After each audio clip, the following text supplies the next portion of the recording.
Hi, Miguel Rodriguez here, and Eulalio Magaña. here with the next episode of All Things Film, a Halloween episode, because today is in fact Halloween. Hopefully this will be coming out on Halloween. We'll get it out to you as quickly as we can. But, let's just go right into it. We have a couple talking points today. We decided to get a little bit more organized than last time. Yeah, that was When it's kind of like showing up to a presentation and having no notes. Like, what do you want to talk about? I don't know. What do you want to talk about? Yeah, you know what? I used to do impromptu speaking in high school, though. Like, you get 5 minutes or 30 seconds. I think those are the different time limits to think of a script, or not script, a speech. Yeah, for whatever sounds topic. like you did pretty good in that class. Like I actually did when I was thinking about it. Like when I was actually practicing, I was doing good until I got tired one time and fell asleep during a competition. I'd fall asleep just in class in general, just because it was just boring, and I would fall asleep in the front row too, so I wouldn't even hide it. And my thing, I would fall asleep with my eyes open, so the teacher wasn't sure if I was like asleep or not, so they couldn't do nothing. That sounds like a terrible time to sleep, though. Like, that would hurt my eyes like that. I couldn't help it. My body sleeps when it wants to sleep. I'm joking. I'm not falling asleep right now. But, yeah, I was a quiet kid in class, so... But now as an adult, I don't shut up. So I'm good at just rambling like I am right now. That works. I like it. All right, let's get to these points, though. The first one we talked about this a little while ago. Yeah, if, like, with all the technology out, people got, like, movies at their home on a Fire Stick or Netflix. If people are ever going to just get tired of going out to the movies and just watch everything at home. Yeah, I mean, like you said, I haven't even checked out Fire Stick, and that's another one. There's so many options to not go to the movies anymore. And, I don't know, I like to. I like the experience being in a crowd, or just seeing it on a really big screen, because even like the biggest home one I've ever seen is like 60 inches. That's nothing compared to the big screens. Well, I don't think people like. It's more about like, is this movie good enough for me to go pay to see it, or is it gonna be good enough just to watch at home? Like, is the experience, the paying, the driving there, looking for the tickets, paying for the popcorn and soda, plus the movie, is that gonna be worth it, or is the movie not good enough for me to pay for all that popcorn? I could just stay at home and relax, watch it. Oh yeah, that's definitely a good point. Especially like the tickets, I get why they get expensive, because you're paying for the theater itself to be there. You're paying for the movie that just came out. You're paying for the quality of the audio and stuff that you don't really get at home. But then the popcorn and the soda and the candy and the food there is just ridiculous. Like, I always notice this, and it always bugs me. A gallon of gas is cheaper than a large soda at movies, and that just blows my mind. And a lot less tastier. You ever drink gasoline? I've never drank gasoline. Is it just bad? Like, there's no like redeeming qualities? I cleared up my sinuses, but that's about it. But there's better ways to do it. We'll stay away from that. It stopped me from smoking, because otherwise stopped me from smoking. I'd blow up. That's true. That's a good point. What do you call it? What about you? If you had to choose, though, like if you could see, I don't know, what was the one, Ouija you just saw, right? I saw that at your house versus going to the movies, would you just watch it at your house? That was kind of like a movie I went to see because just to review it. But yeah, I would have watched it at home.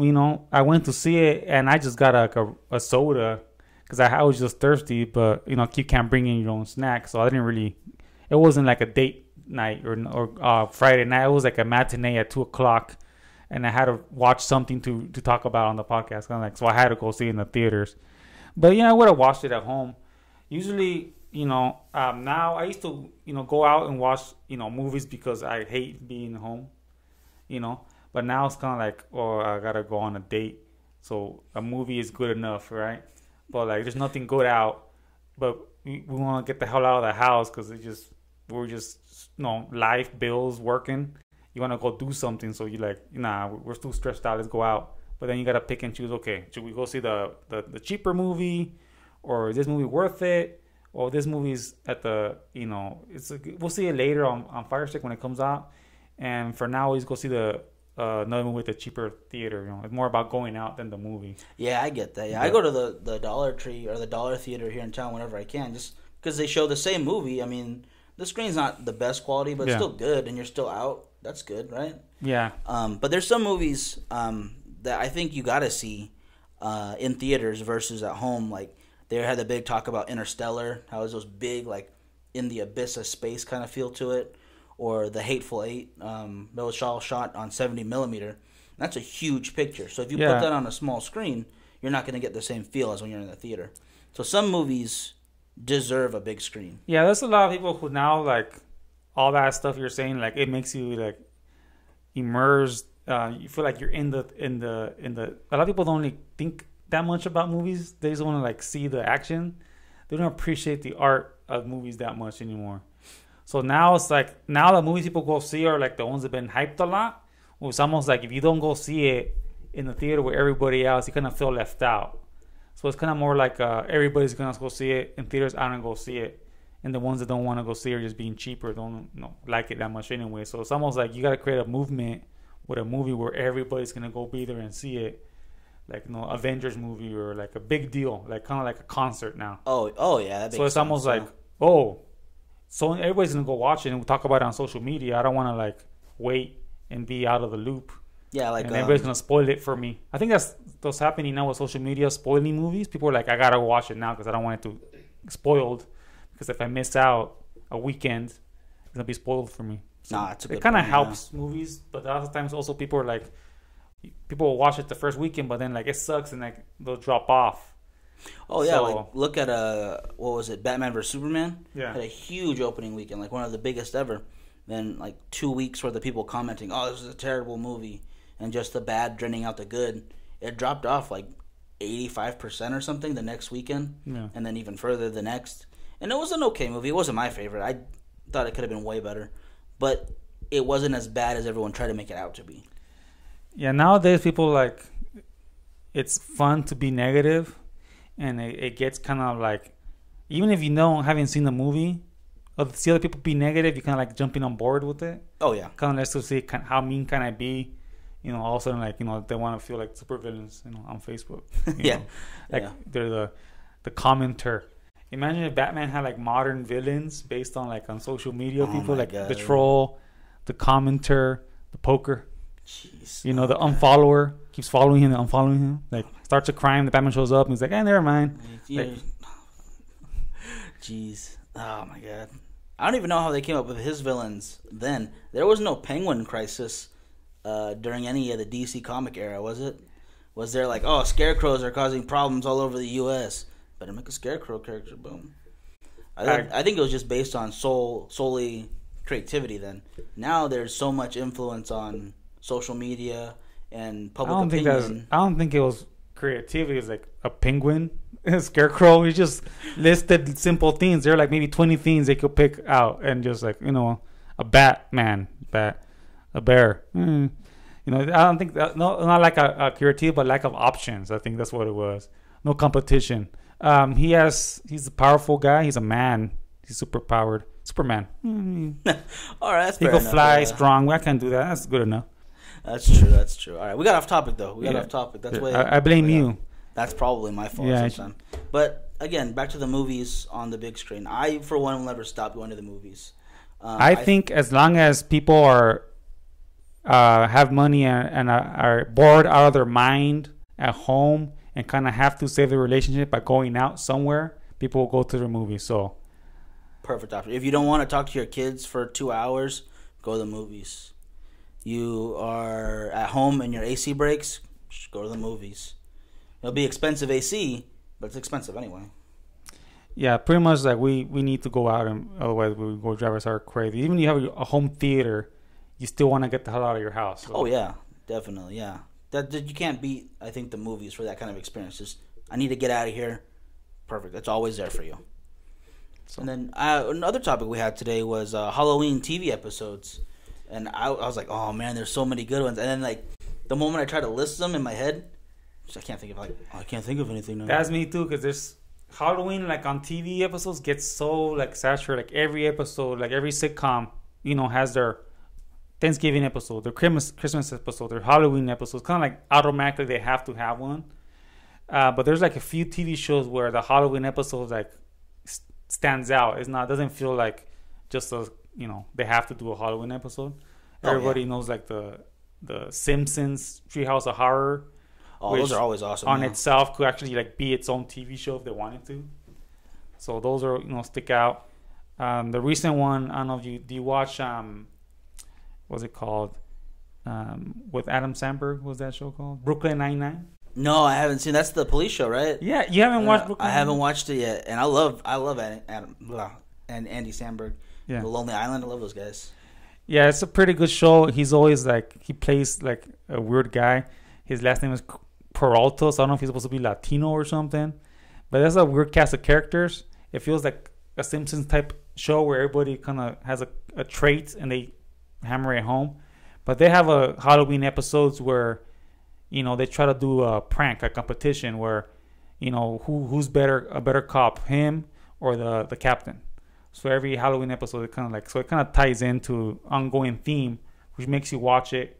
Other than that's like, it's just a Halloween episode, it's like the regular episode, but people have pumpkins around their houses. Yeah, I get that. Yeah. How about you? Any shows, newer shows that have Halloween episodes that stick out, or they just kind of just go in the background, like they don't stick out, they just blend in? The last one I remember from a newer show would probably be Always Sunny, when they did Who Got Sweet D Pregnant. Oh yeah, but that's not like a recurring thing. It's just like one time, like Yeah, but it was still a Halloween episode. I'm not so worried about recurring, which I hope they do make more, because that was a good one. I love some recurring theme shows. I just like it because like, oh, that was funny. Halloween, do it again. Yeah, no, that's a good idea. But I get Always Sunny in Philadelphia is funny because they'll come up with like a funny bit or a funny episode, and it lives on forever, like in memes and stuff. Oh yeah. And they're always trying to do something different. So that's why every episode, every season is different, because people already loved it so much that people won't forget it. It kind of promotes itself. The show, the old episode will promote the show forever. Pretty much, people keep coming back because it's all an old meme. Oh yeah. They don't have to like top themselves. They usually do, but it's not one of those shows where you watch it like it's not as good as that season, or why don't they do this again? You kind of like, oh, that was crazy, or that's funny, or That's true. And then what? Sometimes they will bring back characters, and they do it so well. Like, you never feel like they're overusing anybody. You never feel like, oh, they've already done this before. Like, except even the one where it was like the gang recycles or something, and they just recycled old themes. Yeah. And that still felt like it's a whole new thing. So let people know about It's Always Funny in Philadelphia Halloween episode if they haven't heard about it. Most people have. But yeah. Can you break it down a little bit? Who got Dee pregnant? Oh yeah, basically, yeah. Sweet Dee's pregnant, the main girl in the cast, and they think one of the different members of the gang got her pregnant. And one of them is her brother. Yeah. So it gets real awkward there for a little bit, and they tell it in such a way from different aspects, different people's point of view, that the same story told, I think, like 4 times in the same episode becomes so wildly different. It's just great. It's really well written. It's all based around during like a Halloween party. Yeah. So people are wearing costumes, so you never know who got her pregnant. And furthermore, it is a Halloween episode because it's during a Halloween party. Mm-hmm. They could have put it at any time they wanted, and it still would have been hilarious. But the fact they used the costumes in it and the Halloween theme to kind of push the story along, I thought that was really smart. That's like the only Hollywood episode they've done. Yeah. That you could think of, but it sticks out so much. Like, people remember it so much, they only had to do one.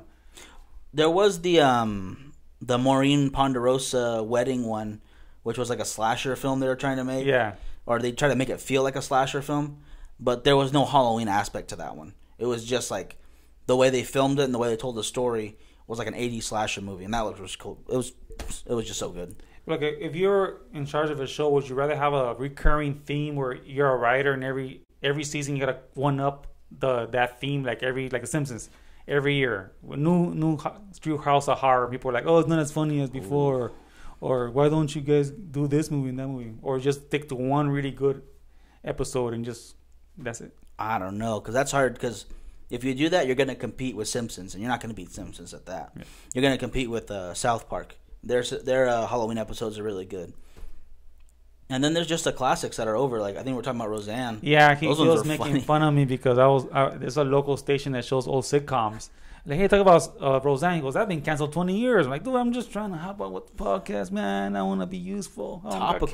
Topical, man. Nah, but that is true. We said all things film. We didn't say all things recent film. Yeah, so, yeah, I guess they're gonna have a marathon of the Halloween episodes, and I thought that their Halloween episodes. I remember like looking forward to them, like every year. Like they'll do like one up each other. So that was like a recurring thing with them, which I totally forgot about it. Yeah, huh? And so like they would run a marathon of Roseanne Halloween episodes. I'm like, oh yeah, I forgot. I used to love those. Yeah. Oh, I loved Roseanne. I don't care if it makes me sound old.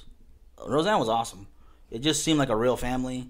I was just thinking about like the kids hate each other and they pick on each other. Pretty much everybody's miserable all the time. Most of the time, like most families, they're just miserable. They're miserable. They're angry at each other in some way. Yeah, that's how real families are. Like the modern, what is that? Modern family. Yeah, that's not modern at all. Everybody's happy-go-lucky.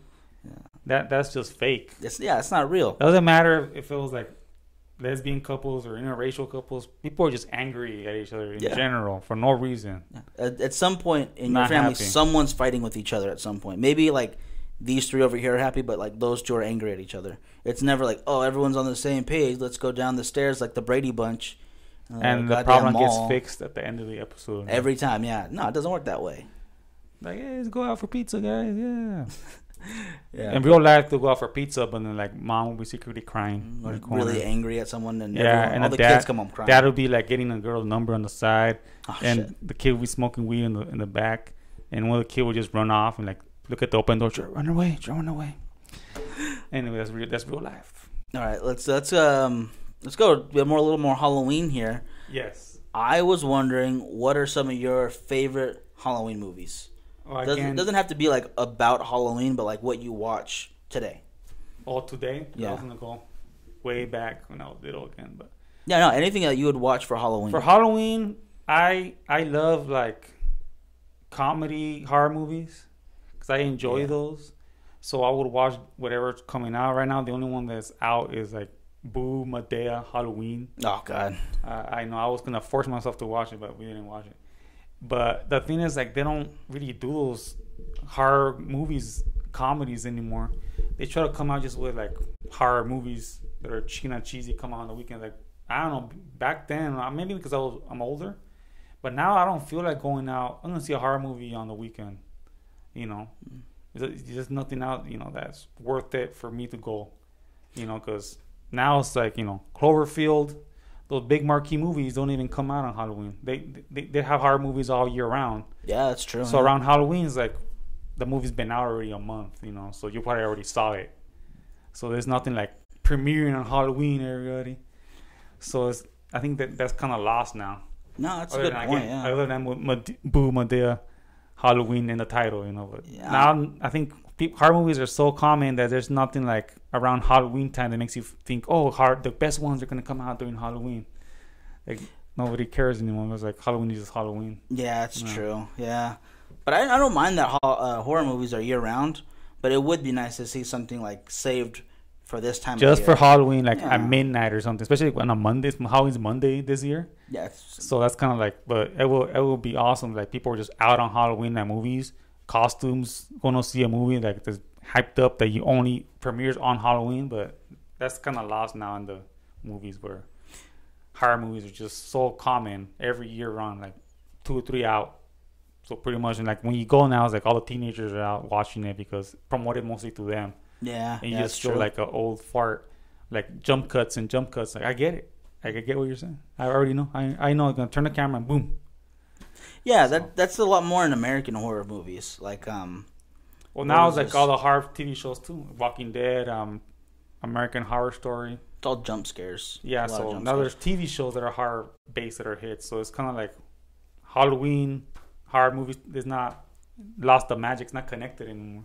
Yeah, that's true. But for the comedy horror, the last one I saw that was really funny / horror kind of. Probably Shaun of the Dead, that zombie movie. Yeah. That one was hilarious. But there's a few other ones. I can't think of them off my head. That's what I kind of get into, a lot of comedy horror movies. Then I feel bad. Like, I'm not a real horror fan because I'm watching only the goofy ones. I'm not watching the real ones, like the real scary ones. They're still good. There's nothing wrong with them. Everyone's got to like something, you know. Not everyone's gonna like just straight up horror. Like I like watching The Exorcist every year, but So do you have a Halloween tradition, even though it's not a tradition anymore in the main media to promote a movie? Is there like a Halloween tradition for you to? I'm gonna sit down and I'm gonna watch this every Halloween. I know the Simpsons Halloween episode comes out. Not even a Halloween comes like a week before, 2 weeks before. oh yeah, Is there your own personal Halloween tradition that you have that you made yourself for movies or TV based? not so much a tradition, but ones that I like to watch around this time. Mm. The Exorcist, Night of the Living Dead, the Freddy Krueger movies, almost any of them I can watch at any time. And those got pretty silly towards the end, like Dream Warriors. And, I like, as a kid, man. I didn't know it was silly. I'd watch it. My aunt would take me. I didn't know they were silly. I couldn't get the jokes. I had no idea he was cracking jokes.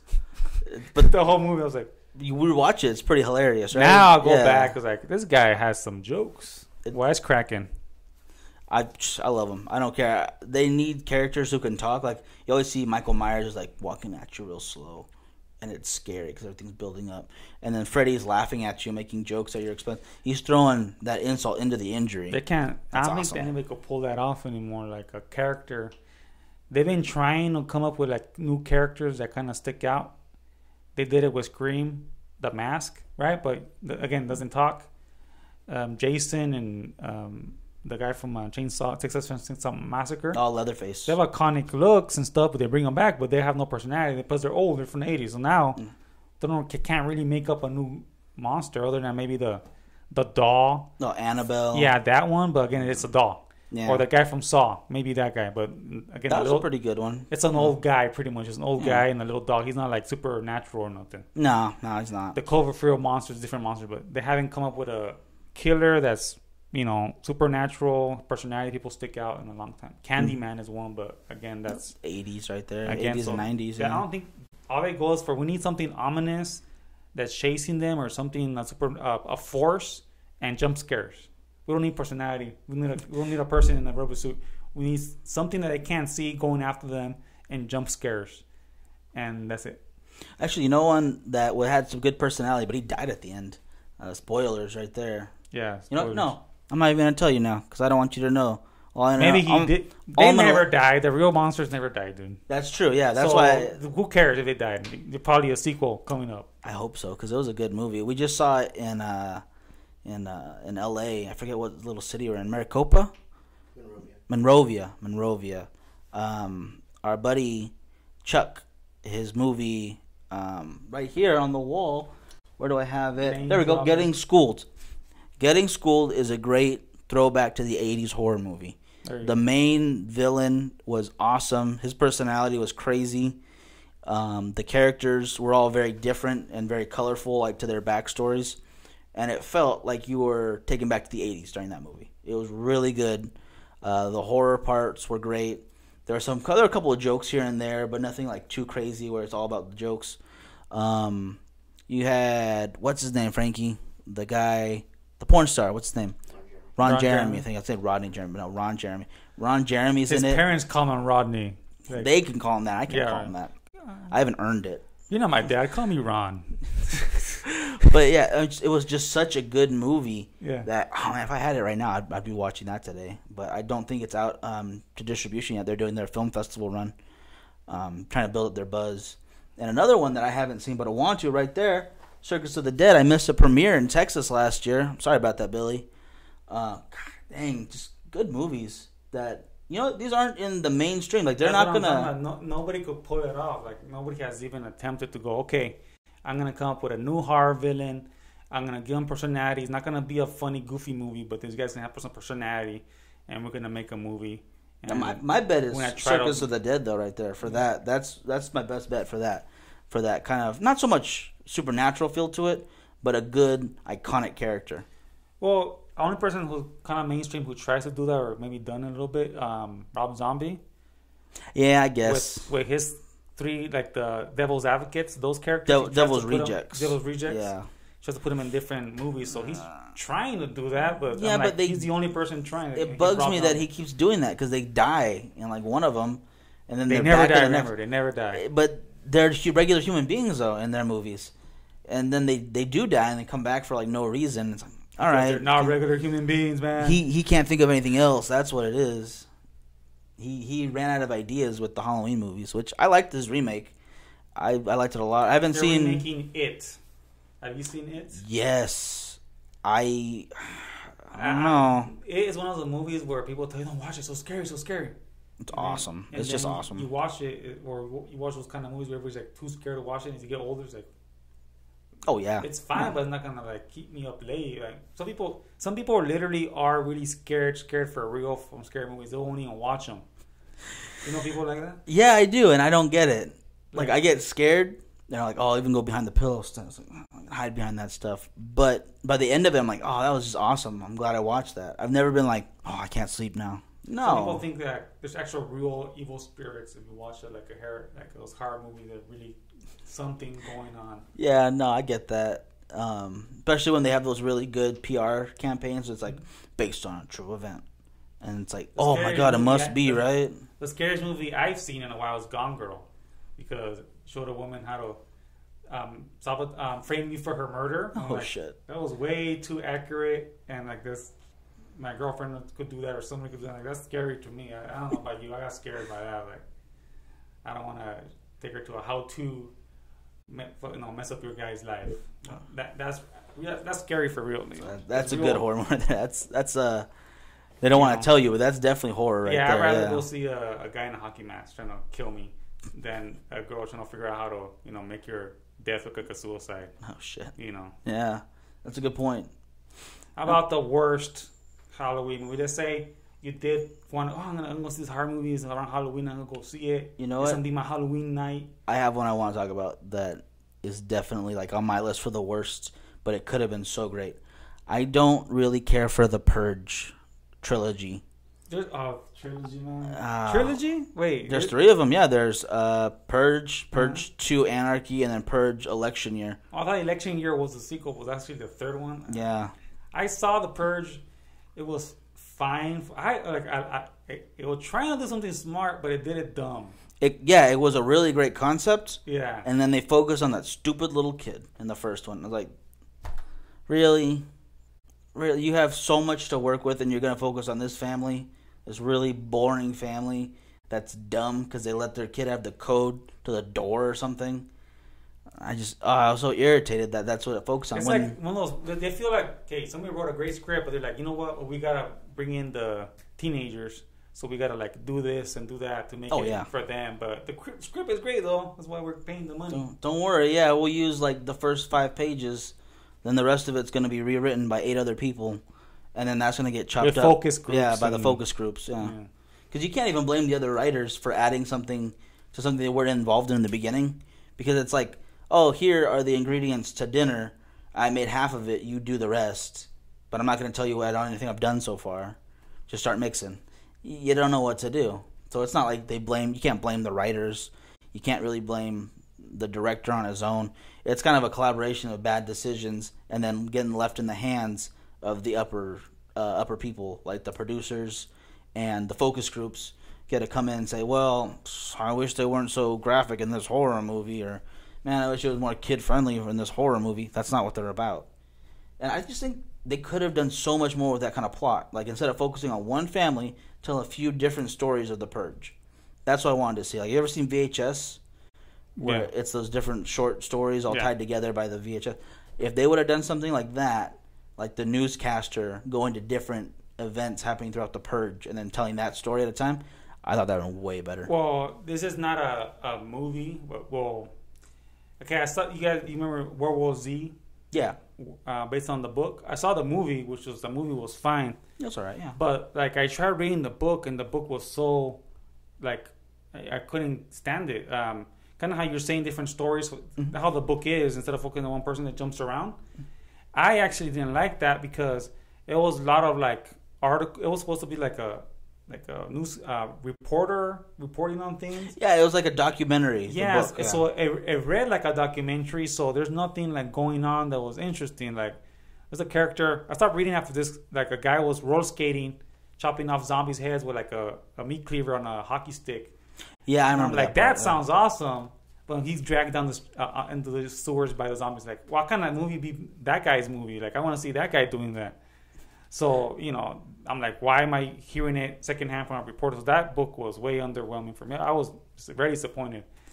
Man, everybody made it seem like this is great. I'm gonna read a book again. Like, go back to reading. Yeah, I gave up reading a long time ago. I liked the book. I thought it was better than the movie. I couldn't. It's like it was like I'm trying to write it different. I'm gonna be smart. I'm not gonna just write it straight ahead. I'm gonna write it like different stories and make it seem like sophisticated.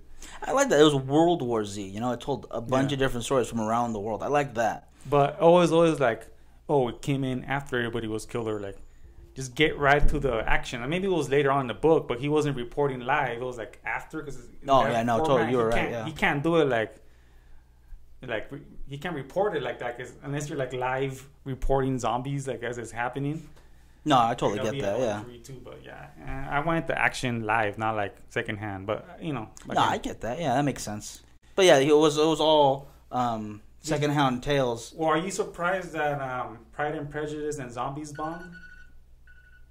That no, I wasn't surprised at all.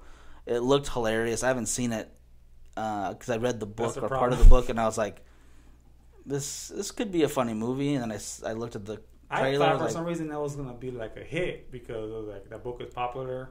It looks cool. Zombies are in right now and everything. Yeah, but it just bombed. Like, man. I think around the time though, other better movies came out too, that they had more of a fan base. And when that happens, you can just like bury great movies. Like it might be a great movie. I'm gonna watch it before next podcast. Yeah, and I'll make sure I get on that. Because sometimes like people like a book hits and they think, oh, it's gonna translate to. But sometimes they forget that book people are movie people. Like sometimes. So they try to make a book. It's really separate. A book not for the movie people. They try to make it for the teenagers focus group. So then that's where they go off and like they go over budget and it bombs. I guess. Yeah, no, that definitely makes sense. Some books, you can, because like the little kids will read it when it's a little bit younger than even teenagers, like the Harry Potter series. What's his name? Stephen King. His books turn into good movies. Though. Yeah, a lot of them. The Thinner. What was it? It's. We were just talking about. I think they'll make the mistake. They make the book into a good movie. They don't care about the focus groups. That's why they don't bomb. That's a good idea. Yeah, that's a good point. And when people try to make money from turning a good book into a money-making movie, they make it less good, and that's where it bombs. But they focus if they would make the movies actually good, the people will go see them. No, that's a good point. Yeah, they're afraid to take risks because now they're spending like $100 million a movie, $10 million, $15 million a movie. When there used to be like that $5 million range, that's kind of dying out now. So every movie that they make has to make money. So I'm thinking. Do you think horror movies are expensive to make, or do you know more about this? Are they expensive to make still? And if you don't have like Brad Pitt like in World War Z, no. Are they like inexpensively made so they could bomb and still kind of make a profit? Oh yeah, horror movies aren't meant to be like the big audience because when you go to a rated R horror movie, if they get to make one or release it, you're cutting out a huge part of the audience that can't make it on their own. Parents don't want to take their kids to see them. Sometimes the parents don't want to see them at all because they're like, no, I'm not into horror movies anymore. So you're cutting maybe 40, 50 to almost 60% of your audience out of the equation.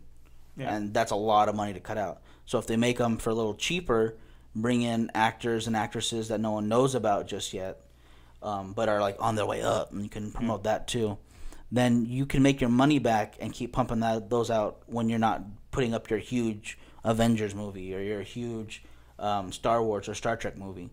So you can still say, we're a producing company, we're a studio that makes movies year round. Yeah, but you really only care about a few. It just happens. Yeah, what was weird about the latest Ouija board movie? It was one of those, quick to market, no name actors movies, rushed out, but it actually was good. Yeah, a lot of them are. There's a lot of good movies like that. And then look at Brad Pitt in World War Z. That was PG-13, wasn't it? Yeah, it was PG-13. That wasn't. They made the choice not to cut out a bunch of audience, and I think it could have been better if they went on rated R, like a Deadpool. Yeah, it was really more. It had action in it. It wasn't like badass action, but it's still like it played out like an action movie. Yeah, it was still good. It was still a good movie. It could have been better, and I think that's probably. I think they're talking about not a remake, but a sequel to World War Z. But I don't think it's coming anytime soon. Well, it's kind of weird, but you remember Spawn? Yeah.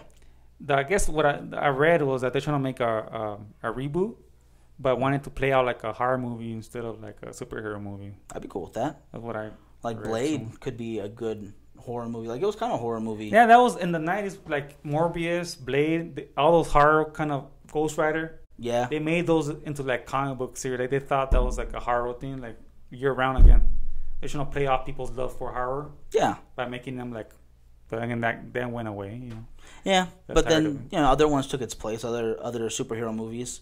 And hopefully they're not afraid to do that. Like with The Punisher on Netflix, that's coming out soon. But his scenes in Daredevil, they were graphic. Like, he murdered people incredibly. I know that's a weird thing to say, but it was a great thing to watch. Like, they're still making these kind of things. How amazing will it be when Punisher gets his own series? And now it's coming. And I'm looking forward to that one. Before we wrap up, I would like to maybe share a few things. Do you have anything you want to share this week? No, other than, we're working on a feature, Midnight Woman. Again, Vine died. Oh my God, Vine so died. I'm like depressed because I got on Instagram and like nobody knows why I'm on Instagram, so I'm all depressed. I don't want to record anything anymore. Like something funny happens, like I don't know, record my phone. Like no, I just put my phone down, sad. But yeah, Vine is dead. If you want to find me on Instagram now, Comedy Asylum. It's pictures of me just sad looking at my old Vine videos. Just watch me. If you want to look at me cry, watching my old Vine videos. Can you save them? Find me on Instagram. Yeah, but Vine was where I could upload them, and like it starts getting views already. Share on my Twitter, start getting more views. Instagram, I post a video, nobody sees them. I have to go get followers. They're not just out running around. Like that's what was cool about Vine. Just post it, and somebody will just see it. Yeah, that's true. Under like a news feed. Well, go put them together. Get your best ones. Put them on YouTube. That's what I'm gonna do because somebody was already doing that. My friend goes, "I saw your Vine. Where on YouTube? So somebody's already making money off my Vine." So there we go. We're gonna share those links when he puts his own on there. Don't watch other people's of his. I can't wait. I'll be thieves. Yeah, I'm gonna be telling people I used to be big on Vine. Like, what's that? What was that? And that's like big next year. You're gonna be like, oh, you're gonna be the guy. I was on MySpace. That's what I should have been for Halloween. I should have been like a zombie Vine, like Vine coming back from the dead. Like that should be a great horror character, actually. Like social media, like Vine, like a social media app that coming back from the dead. Like all of a sudden, like we're all and about. It's like I got a friend request on MySpace. What? Dead. Like it's like my God. Tom from MySpace is stalking everybody. Like he's taking out everybody's profile. And people want to make fun of that guy, but he made a lot of money. Yeah, I don't know where he's at, but yeah, retired because he made a lot of money. He made millions from MySpace. I think it was just because like he wanted like you automatically his friend. Yeah, something. Like that. No, he made it, and then he decided, hey, I'm gonna sell this because no one's here anymore, and they still gave him plenty of money. It's still on there. No, it's still there. It's for music now. Justin Timberlake bought part of it, and they wanted to turn it into like something where bands and musicians could be more social than like Facebook or Instagram. So, because a lot of things are like for pictures, and a lot of things are for video. I can't log into my old MySpace. No, I can't. I don't remember that at all. It's funny, man. Like you're trying to find yourself on an old social media site. It feels like detective work, like looking up like like going to a crypt, trying to find your ancestors, Oh Jesus! Yeah, I didn't even think about that. I'm not even gonna try to look for myself. That's over. I'm so embarrassed about stuff I posted. I don't need if I look back, I don't want to know. Like there should be an app that goes back and finds you on social media 10 years ago. It deletes you, just gets rid of you, never existed. There's a website like that if you want your stuff gone from Fly. Damn Fly, I saw that.